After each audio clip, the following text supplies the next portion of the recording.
This week is all about bringing together what you've learned so far into a mini project.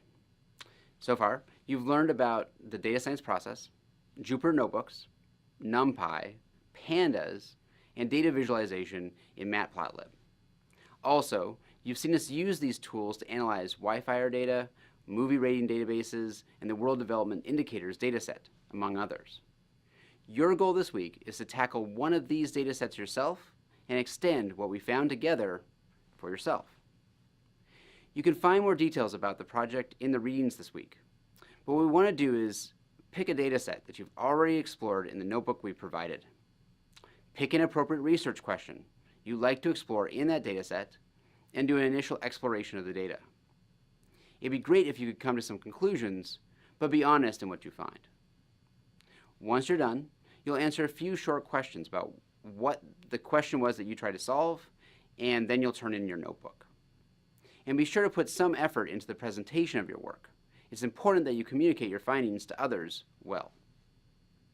You'll then submit both those for peer assessment, where you'll be graded on the work you did, but also receive constructive feedback on what you could do better in the future. A quick word about peer assessments. Please take your role as a reviewer seriously. You should expect to spend a decent amount of time reviewing someone else's work. As part of that, realize that you're representing us in this work, and along those lines, grade your peers how you would like to be graded.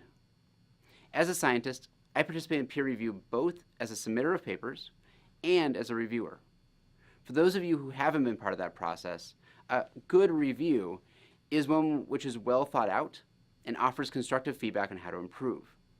But it isn't necessarily one which is solely complimentary. A bad review is one which is either too harsh or overreaching in its criticisms, is incorrect in its understanding of the work, or is too shallow to be a valuable feedback. Treat your peer assessment the same way. You should understand the work they did, you'll find positives and negatives, praise the positives, and have constructive suggestions for the negatives. Weigh them against each other in meaningful ways.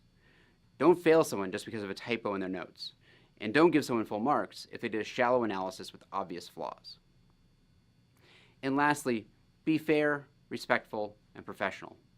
Review the edX Code of Conduct if you're unsure of expectations of your behavior when you're interacting with the other learners. And on a lighter side, realize someone may think differently than you. Maybe you're an avid Harry Potter fan, and you don't like that the movie database analysis portrays Tolkien movies as better than Harry Potter. Please try to be fair in reviewing their work, even if you don't like the conclusions. You know, you've come a long way already with data science in Python.